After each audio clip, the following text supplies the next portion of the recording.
Guys, we just wanted a 60. Yeah, we just wanted to pass. We just wanted a little distinction. And this, which was an assignment for us, was a university assignment, and we're here now, alumni at UCT. We're here now, sitting here with this film. I don't think when gentrification happens, it's not just the cost that rises, but the culture of those people that gets eroded completely out of that space as well.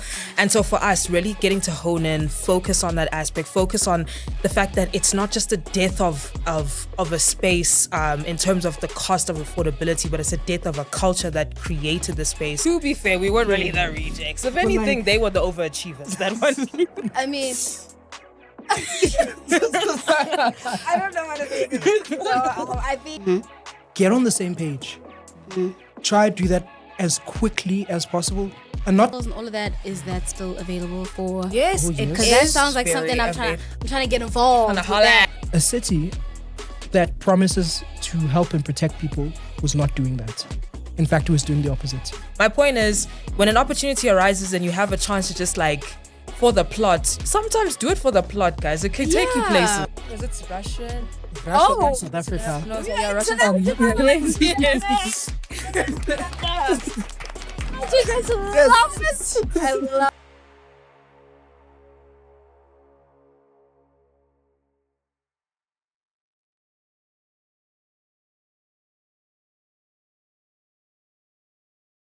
What's up, beautiful people? My name is Mdluli, and we are back here with the Brazen Black podcast at Joburg Film Festival at the Forge right here in Braamfontein. And we have just had an amazing session. I am honored to have to be in the presence of two creatives that participated in the amazing film Home Beneath Our Feet. I'm seated here with IVIWE, who is the creative director, and Lethu, who is one of the cinematographers. So my first question to you guys is, how are you feeling now that, a new audience has seen this film? What's going through your mind? I can start with you, Lethu. Wow. Okay. How do I feel now that a new audience has seen this? Well, reception here in Joburg has been great. The biggest challenge that we had with this documentary is that it's hyper-local. It's down to a street in a niche town in the Western Cape. And we really wanted to make a story that we felt like everyone could resonate with, and everyone felt like more people should see this. So we're very glad that the consensus this side was that. That's amazing. That's amazing. And you? From my side, I think it's a multiple components. First, the story, which covers which we use the story obviously as a discussion about gentrification in the city of Cape Town. Obviously, we talk a lot about the housing crisis happening in Cape Town, all of those different things. But what we don't really talk about is when gentrification happens, it's not just the cost that rises, but the culture of those people that gets eroded completely out of that space as well. And so for us, really getting to hone in, focus on that aspect, focus on the fact that it's not just a death of a space in terms of the cost of affordability, but it's a death of a culture that created the space. Being able to create this film, which we used a restaurant, as we said, in a niche place in the Western Cape, Fishhook, as a microcosm for a broader issue. Yeah. It's amazing. And then to also be able to take something which is such a pressing issue and be able to platform it at somewhere like Joburg Film Festival for the judges and for everyone to look at it and say, this, which was an assignment for us, was a university assignment. Wow. And we're here now, alumni at UCT. We're here now, sitting here with this film. I don't think any of us, when we sat down, we formed our group and anything, we thought that we would be here from a... Yeah, we just wanted to pass. So we just wanted a little real. distinction. That is so real. And somehow we're here. We're sitting at Joburg Film Fest, and it's utterly insane. We could have never thought that we would sit and be here right now. But here we are at Joburg Film Fest, and we're ecstatic. It was amazing. That's an amazing story and actually very inspiring. I'm curious to find out, because you do mention that you used such a niche space to tell a story of a broader picture. How did you come across the restaurant? So this is where our director would have been really fun to have, because she's actually the one who came across the story. So essentially, to basically give you a little run through of how the whole process was in terms of making our senior research project, which is the film. Essentially, so we were in multimedia production. That's the course we were doing. And essentially, when you're sitting in that course as a final project, they sit with you, they tell you to find something that's topical to create a whole project on. It's not just a film. We have a website, we have articles, we have podcast episodes, we have photos. It's a whole production, essentially. Wow. But then, we have to do that. So we find something that's topical. We split ourselves into groups within the class. So it's a very small class. They only take 24 max into into the class, of which, yeah, last year we were 18, and we actually are the final graduating class for undergrad. They've now taken the degree off of undergrad. It now only exists in postgrad from 2027. So yeah, it's a lot. UCT is a lot. First of all, There's a lot to unpack there by Center for Film and Media Studies. Oh wow. Okay. Yeah, but anyway, so coming back to the thing, so we sat there, and then when we were splitting up, there was a few of us in the class who could not, we just couldn't figure out how to split ourselves into a group. And then what we did was we got into a group chat with the people, like basically the leftovers of the class who didn't know how to split ourselves up. Okay. And we just sent stuff of like, oh, what do you think you want to cover? What's the vibe of what you want to do? And then from there, we would split up there. Because I think the issue is that everyone was just sort of had topics in their head, but just was incapable of like finding a group of people who and that had you the same work with, topic that they were going with and wanted to do that. She sent the topic, she found a story, it was written by a journalist. I can't remember the publication, but she found the story that was written. Ground Up, yeah. She found the story that was written on Ground Up on the restaurant, and the fact that it had been bidded, the land the restaurant is on had been bidded away. And then after that, all the rest of us, like myself and Letu, we were also good friends prior to even this class. So we had been discussing how we wanted to cover something around a housing crisis anyway. So for us, it was a match made in heaven. It was a no-brainer, and that's how our group sort of came together. And that's how we came here to this story. Yeah. I completely forgot that it was the rejects. Yeah. Yes. Everyone else has sort of like found themselves. But everyone else, there was one group, right? There was a single group in the class. So to be fair, we weren't really the rejects. If anything, they were the overachievers, that one group. I mean, I don't know what to say to that. I think the reason why I'm just like taking all of this in is because you've made something so important, and it expresses something that more people, not just in this country, but across the continent and across the world for sure, need to see. And finding out that it was just something that you guys did as students, and now it's reached a platform like JFF. Just imagine how much more of an impact you guys can have with this. Yeah. Like, I'm not saying you're taking it for granted, but please don't. I think this is definitely a sign to take it further. And I believe that it's something that is inspiring for the rest of, the people who want to pursue either filmmaking or the rest of the work that you guys do outside of this. And so with that being said, what would you then say to someone who perhaps was in this colorful story of yours of how you came together, and yet you made something that I believe counts as gold?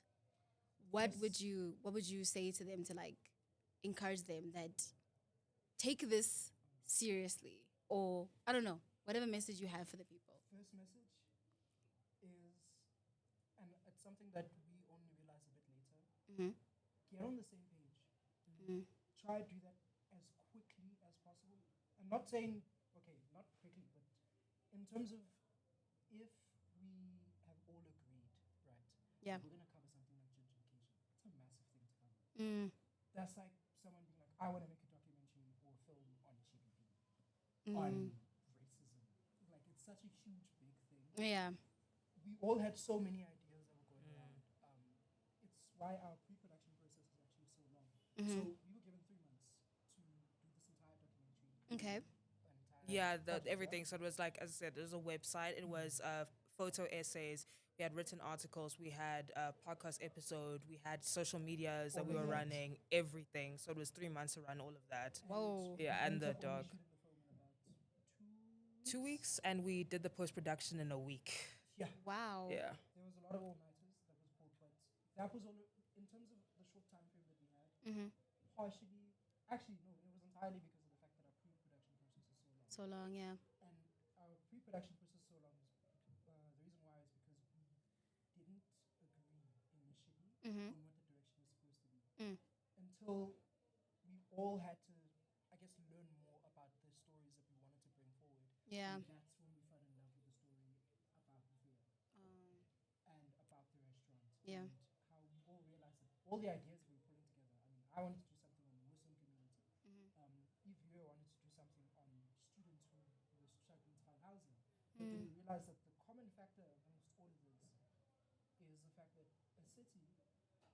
promises to help and protect people, was not doing that. In fact, he was doing the opposite. And Nathia's story embodied that entirely. Yes. So to anyone, if you are going to start a film project, if you're going to be in the situation that we were in, try as much as possible for you guys to find your common factor, find the same page, get onto it. Yeah. Because that will not only make things quicker, because we're in a business where things have to turn on quickly, Yeah.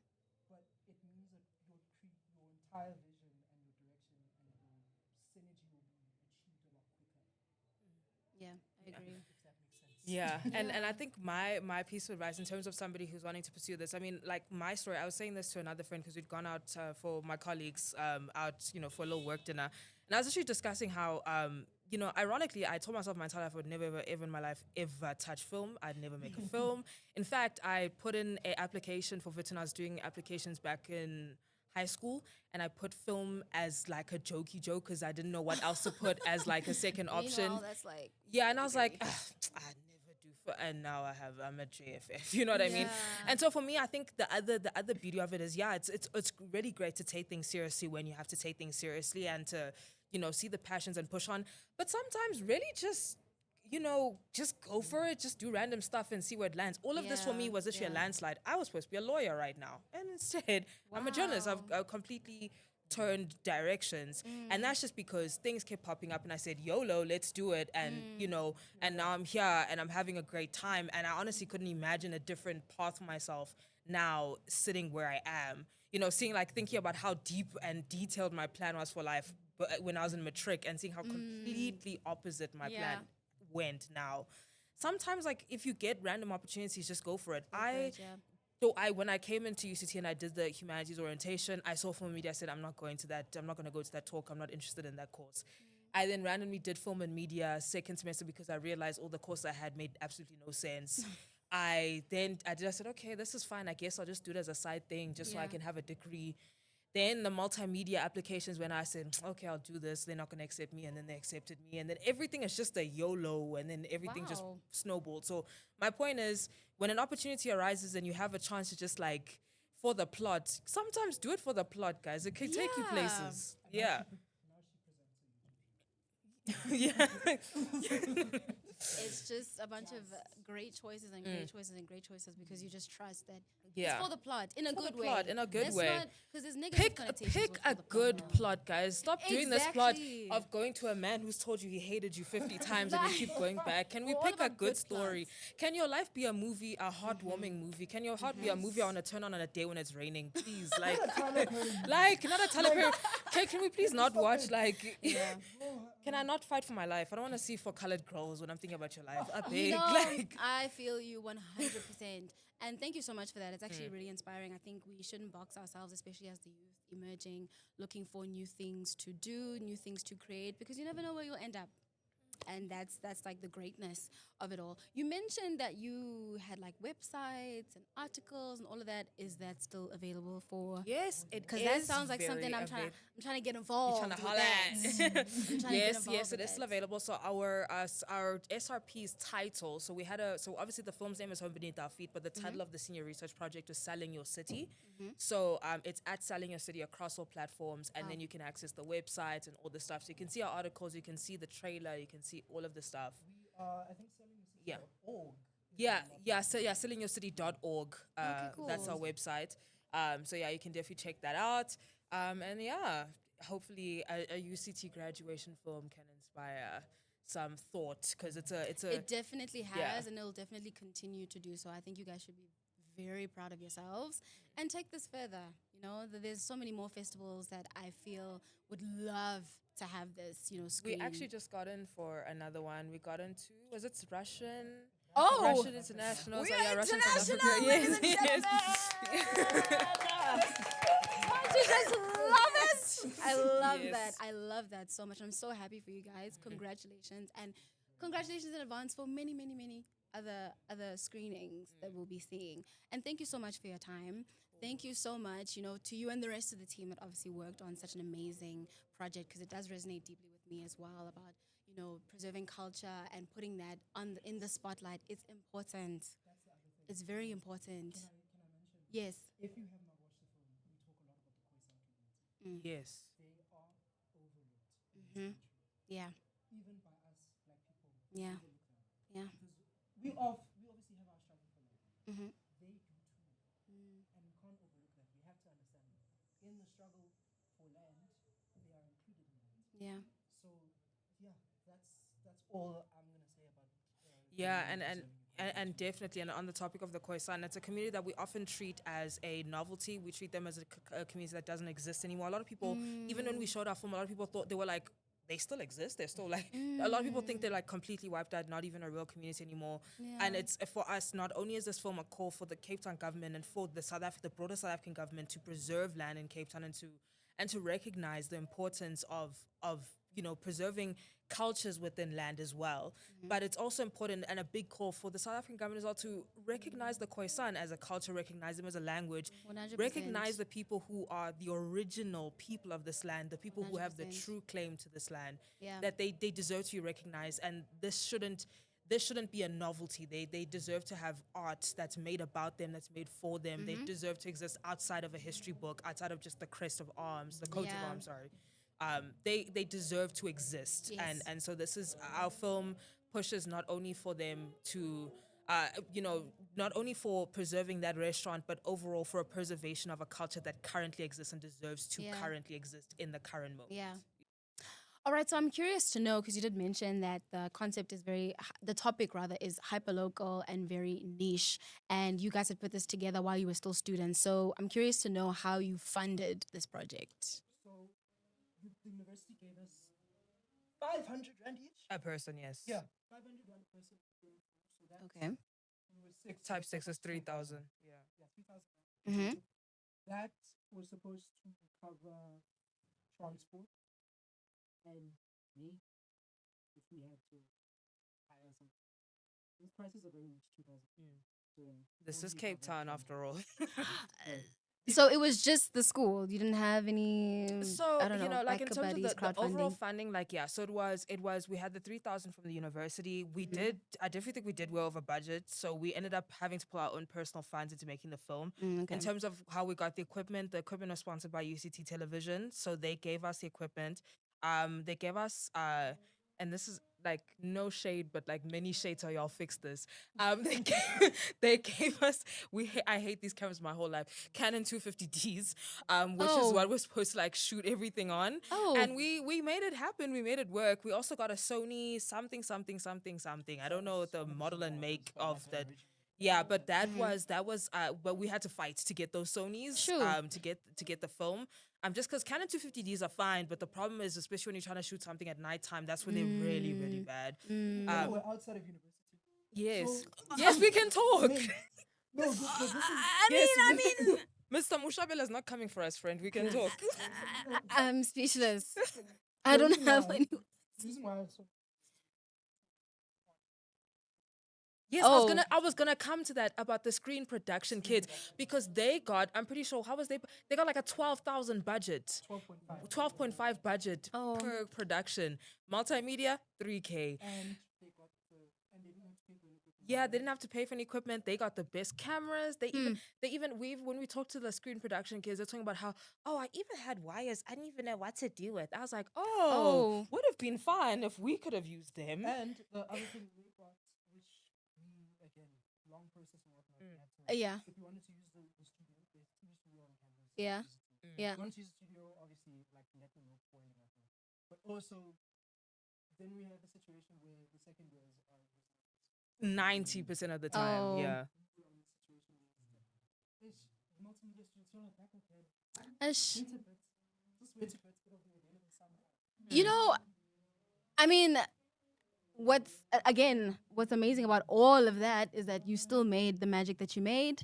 And here you are, JFF, now you're going international. That's what matters. And that's important. It was worth it. You have a great story. And so thank you so much for your time once again. And I'm really excited for your future with this film. And yeah, thank you guys. Please, when this screens again, run and go see it. You know, it's a beautiful message and a beautiful theme and a conversation that we need to have. And once again, thank you so much. And that's us. Salute BBAFF'ies. Bye.